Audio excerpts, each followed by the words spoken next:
So yan, good morning. So jump na tayo doon sa week 12. So last time kasi we discussed the week 11, which is the set router. Yan, schedule lang natin. Okay.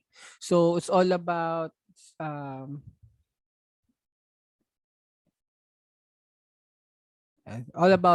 set router, wireless access point, which is yung WLAN na pag-usapan din natin, and repeater configuration kung saan para magkaroon ng connection within the facility of the area, or for example magkakaroon ng extension doon, so we have to configure through IP address.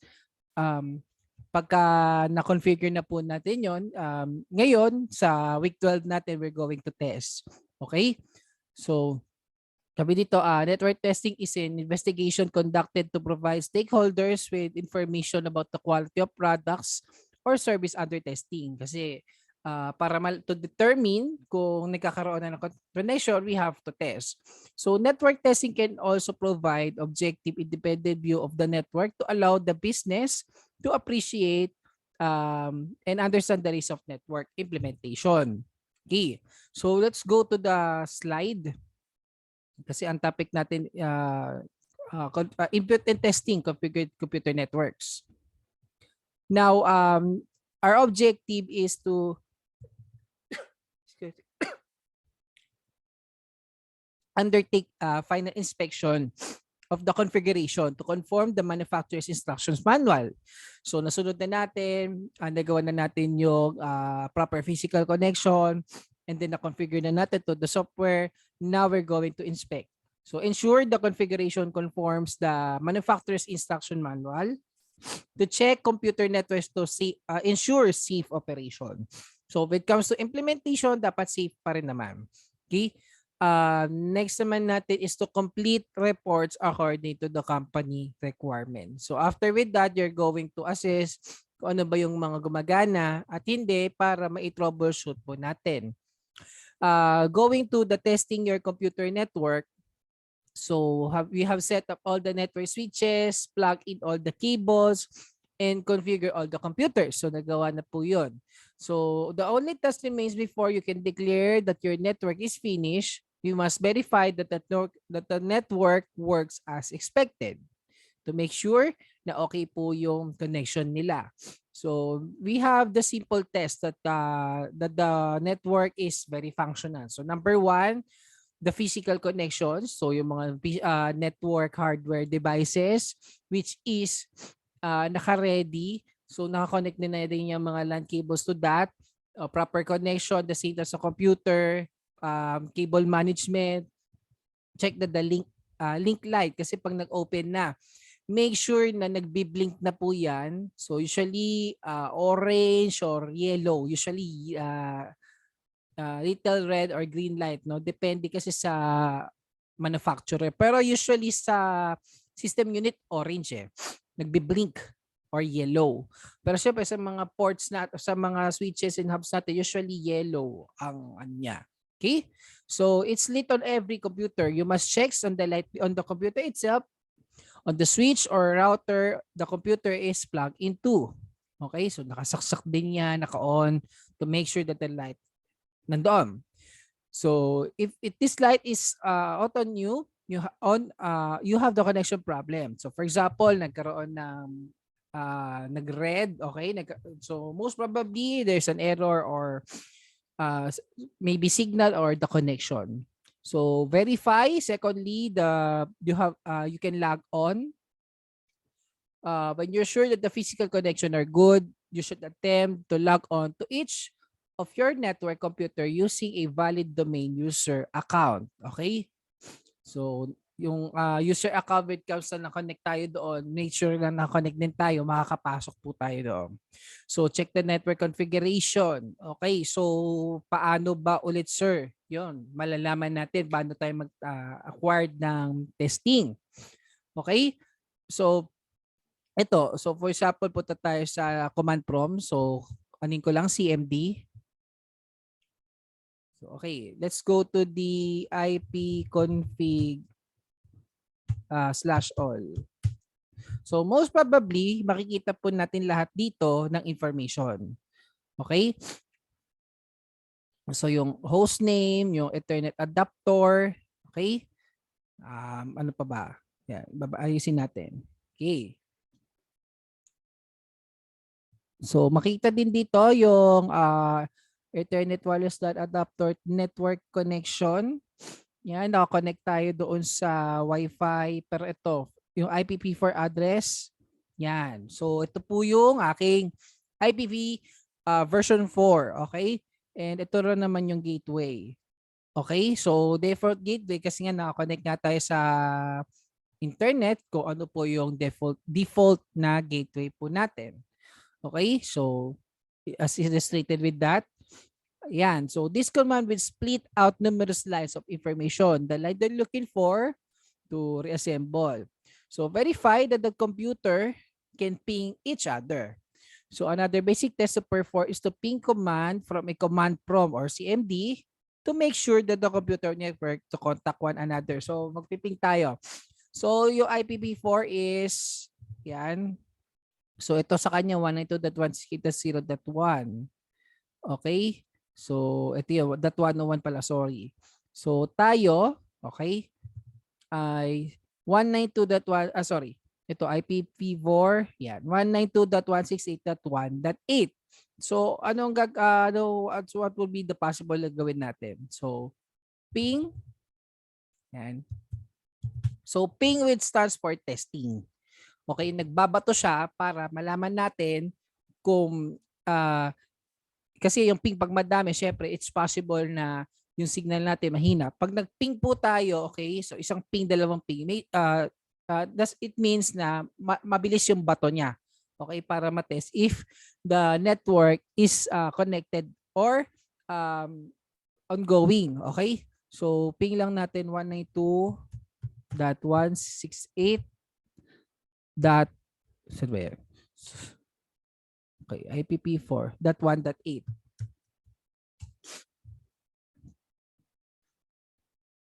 Yan. So most probably, ganito po yung lalabas when it comes to ping. So makita natin, ang bytes niya is with 32 bytes of data. Yan. And packets niya, so nag-send siya ng 4, naka-receive siya ng 4.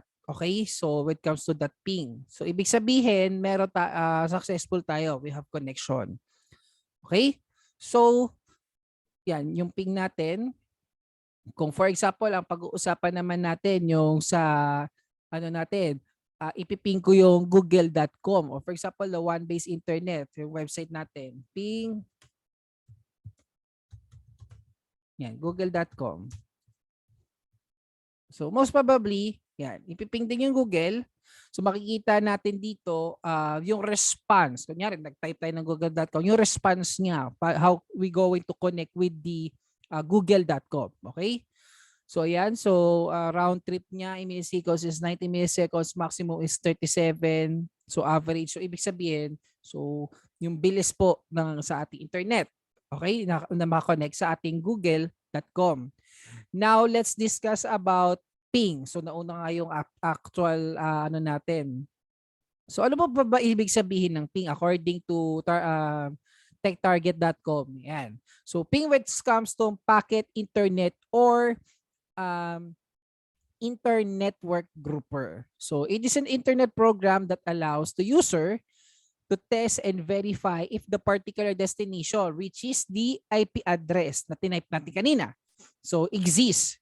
When you say exists, may tinalaga siya, okay, na IP address, yung IPv4 that can accept requests in computer network administrator. So usually, ang ginagawa ng ping, mag-test.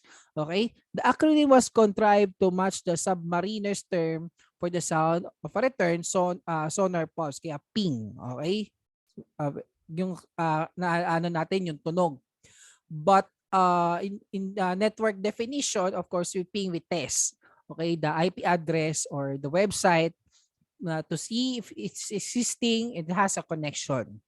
So it's also diagnostic to ensure that the host computer and the user is trying to reach is operating. Any OS with networking capability, include most embedded network administrator software, can use ping. Okay? So most probably, ito yung tinest natin kanina when it comes to website, yung google.com. Okay?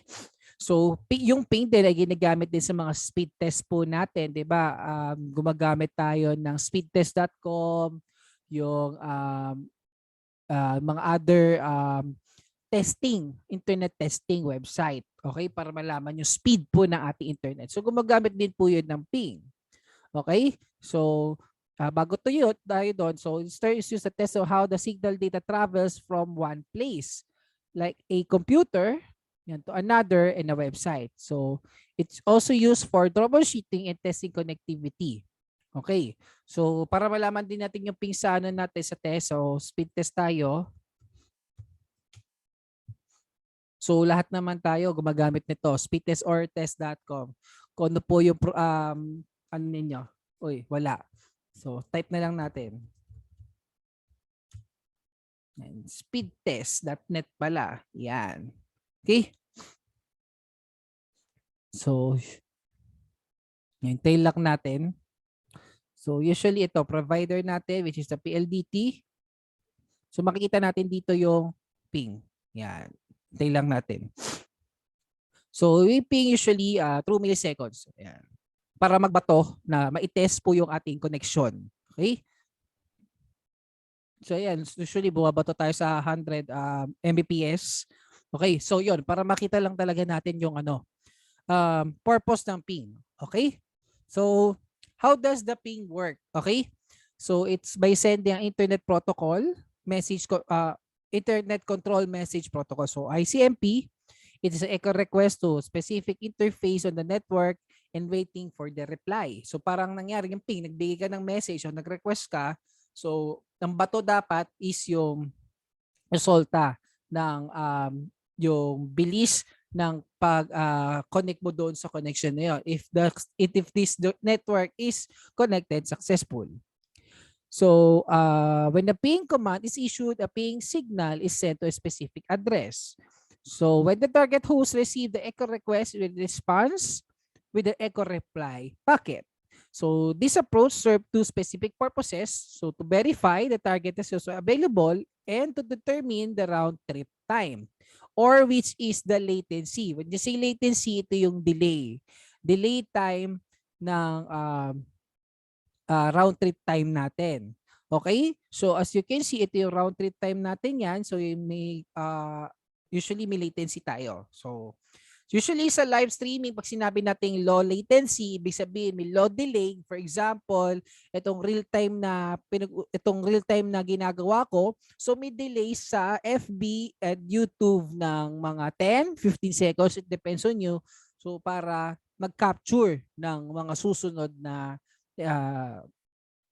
i-capture dito. So iibat din babato and then papalabas. So there is a latency. Kaya mapapansin nyo, bakit may mga delay sa TV, may delay sa social media, it's because of the latency.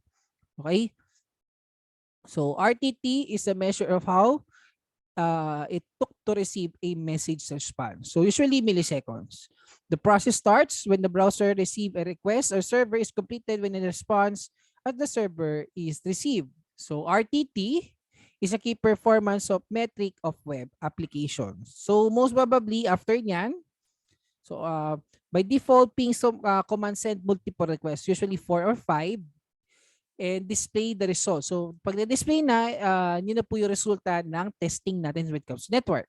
So the echo ping result showed whether a particular request received a successful response. So it's also include the number of bytes received and the time to receive a reply or the time to leave. So that's the purpose of the ping. Okay, so bago ako magpunta dun sa IP address, may papanoorin lang akong video sa inyo. Okay, to know more about the ping command.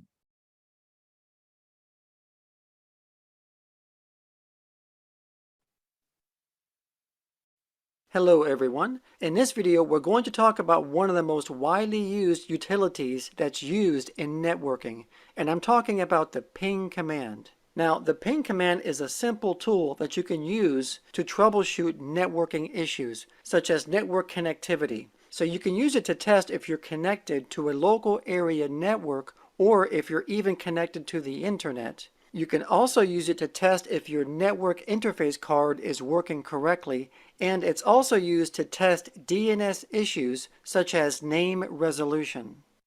So for example, let's go ahead and ping an IP address of a host. Now this host could be any network device, such as a computer, server, router, or printer, whether it's on your local area network or over the internet. But in this example, we're going to ping a server in our local area network. So we would open up a command prompt and then we would type the word ping along with the IP address of the server and then press enter.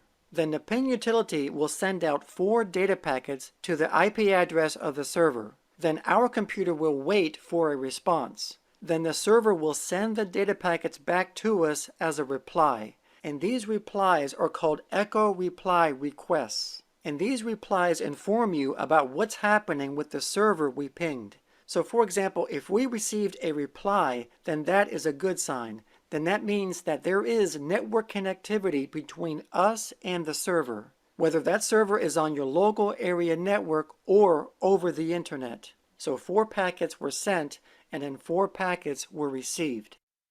But if we pinged the same server, and this time if we didn't get a reply, then that means that the server didn't reply back, and it could mean that there is no network connectivity between our computer and the server. Now this could be for several different reasons. So for example, when we ping the server, and if we get a message back that says request timed out, then that could mean that the server is powered down. Or it could also mean that the server is up and running, but it's using a firewall that's blocking all ping requests. Now, what happens when you try and ping a host and not all of the data packets reply back to you? So for example, when you ping a host, your computer sends out 4 data packets, but sometimes you may only get 1, 2, or 3 packets back instead of the 4 that you sent out. Well, this is called packet loss, and packet loss can occur for several reasons. It could mean that there's network congestion. If there is a lot of traffic on a network and the network can't handle all that extra traffic, then data packets will get dropped. Or it could also happen because of faulty hardware, such as bad cables or bad wiring. Or it could be a bad network card or bad connections. Or it could be a bad modem, which is exactly what happened to me in my case. A few years ago, I was constantly lagging in just about everything I did on the internet. So I did a continuous ping test, and I was dropping at least 1/3 of my packets fairly consistently. So I determined that it had to be my modem. So I had it replaced, and it solved the problem. Or in another scenario, if we wanted to ping a remote server on the internet, and if we got a message that says destination host unreachable, then that means that a route to the destination cannot be found. So it could mean that a router doesn't have any information on how to route data to the destination. Or it could also mean that the remote server is down or disconnected from the network. Or it could also mean that your computer is not connected to a network.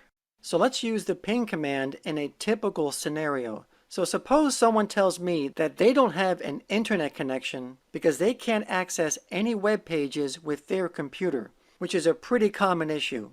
So the first thing I do is that I would sit at their computer and use the ping utility to see if in fact they are not connected to the internet. So even before I check their modem or router or any cable connections, the first thing I do is do a simple ping test.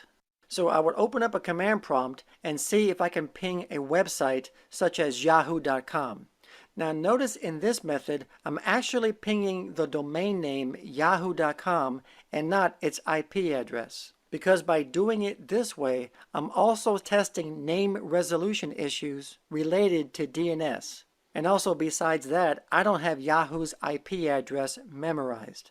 So by pinging yahoo.com, and if the ping is successful, then I know that we are connected to the internet. Because when I got a successful reply from yahoo.com, then I automatically know that all of my hardware, such as my cables, the network card, the router, and the modem, are all working correctly, including my internet service provider.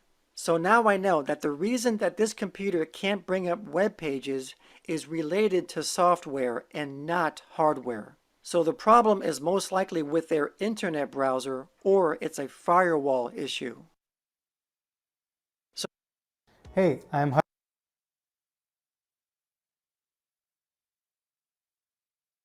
So by doing a ping test first, it saved me a lot of time because I bypassed the hassle of looking around for the modem or the router, or looking at LEDs, or checking the cables, or looking behind the computer to see if the network cable is plugged into my network card.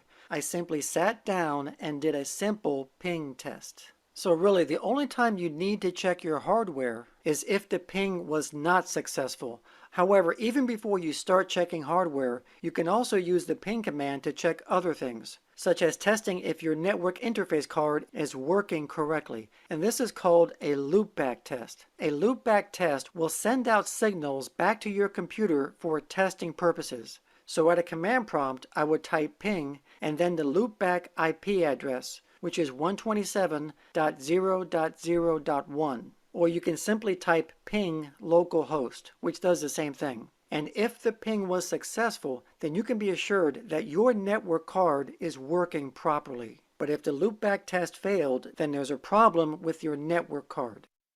Now the ping command can also be used to test DNS name resolution issues. And if you're not familiar with what DNS does, please watch my DNS video on my YouTube channel. But in a nutshell, DNS is what resolves domain names to IP addresses. So as you recall earlier, I did a ping test by pinging the domain name yahoo.com instead of its IP address. And as I said before, if the ping was successful, then that means that all of my hardware is working correctly. But in addition, it also verifies that DNS is working correctly. So as you can see, DNS successfully resolved and found the IP address for yahoo.com. But if we pinged yahoo.com and we got a message that says ping request could not find host yahoo.com, please check the name and try again, then this could be a DNS issue because our computer could not resolve the domain name to an IP address. So the next thing to do is to try and ping the IP address instead, and that's if you already knew what the IP address was already. Or if you don't, like most of us don't already, you can type in an easy IP address to remember, such as Google's DNS IP address, which is 8.8.8.8. And if the ping was successful this time, then this confirms it's a DNS issue, because the computer can ping IP addresses, but it can't ping domain names.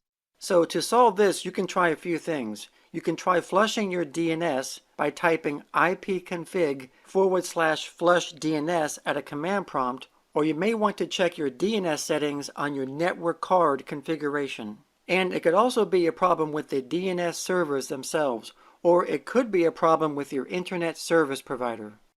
And finally, the ping command can also be combined with other subcommands called switches. And switches are used to alter the parameters of the ping utility. And you can view a full list of these switches by typing ping / and then a question mark. So thank you all for watching this video. Please subscribe and I'll see you. So, yan po yung explanation with regards to the ping command. Okay, let's go back to the discussion. So, what is an IP address? So, bakit naririnig natin 192.168 mga ganun? Okay? So, parang, for example, yung bahay natin, ano po ba yung address natin? So, we stated our home address. So, sa internet din, ganun din po. Meron din po siyang IP address or Internet Protocol address. So in layman's term is basically the address given to your computer when it's connected to a network. Okay, technically speaking, so the IP address is a 32-bit number that signifies the address of both the sender of receiver of packets of a network. Okay?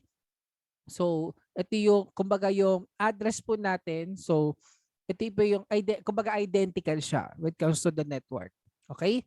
So, for example, yung PLDT natin, di ba yung 192.1.1.1, of course, pakikiconnect ka. So, definitely your device has an IP address para makakonect doon sa address na yon, which is internet service provider mo at magkaroon ka ng internet.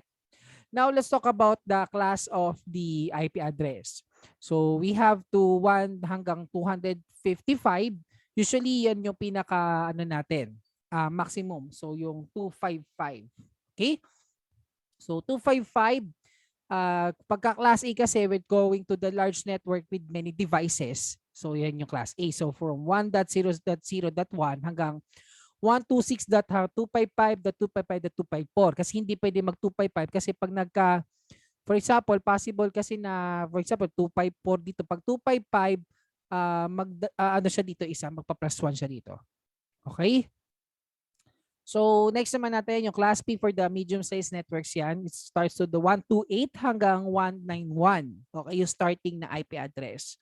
Pag class C, ito na yung madalas to sa mga small networks. So, usually, ano natin, 192 hanggang 223. Okay, so for example, 192.168.1.0.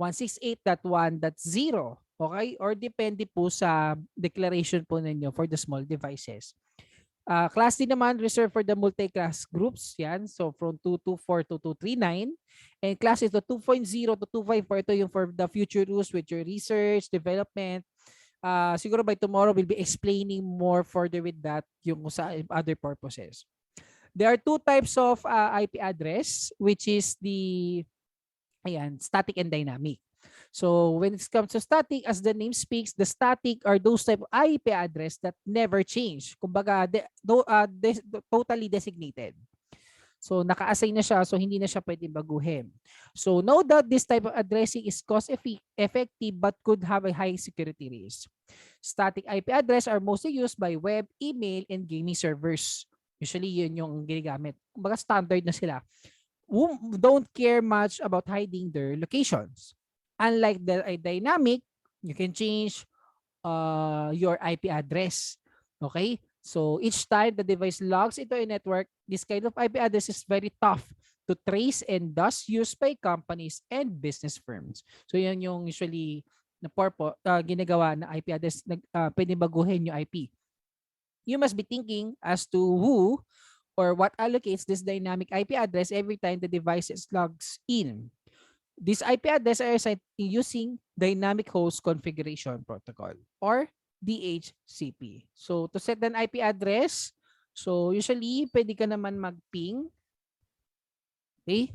And then punta tayo doon. So to permanent to set your static IP.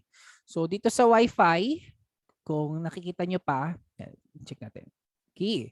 So sorry, Windows 11 pala tong gamit ko. So Windows 10, it's Windows 10 7 pala to. So most probably yan. Dito tayo. Yan. Siguro go to settings. Yan. Pwede naman siya dito. Or let's go to the control panel. Mas mabilis.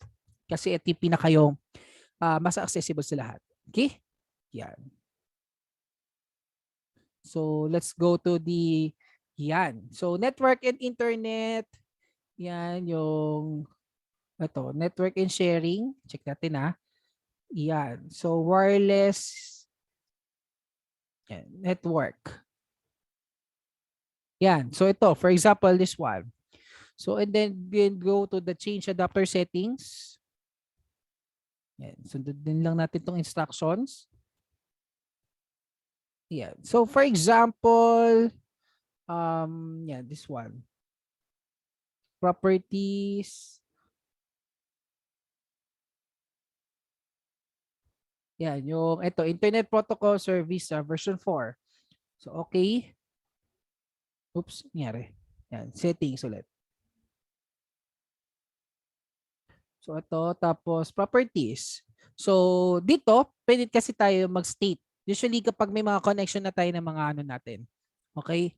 or for example dito sa internet, so use the IP address, yan, ilalagay natin yung DNS server. So yan yung tinutukoy sa ating static IP addresses. Okay? So yeah, pinakita ko lang. So hindi ko gagalaw, baka mawala internet natin. So ano po ba yung mga resources natin? Okay, so number one when it comes to equipment or facility. Of course, the computer peripherals, yung mga gamit po natin, desktop computers, yan, glasses, mouse, gloves, anti-static wrap, and USB flash disk. Usually, syempre, kung mag-i-install nga naman tayo, di ba, ng operating system and other installers or application. So, tools and instruments.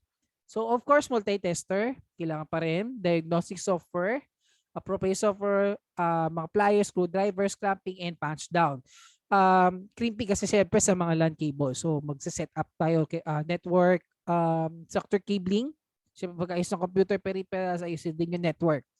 So of course, suppliers materials, which is connectors, LAN cable, RJ45, modular box. Kasi as modular box, it's 100 meters or UTP cable, bus wires and cables, appropriate software, computer storage, and media. So ano na to, mga external factors na ito.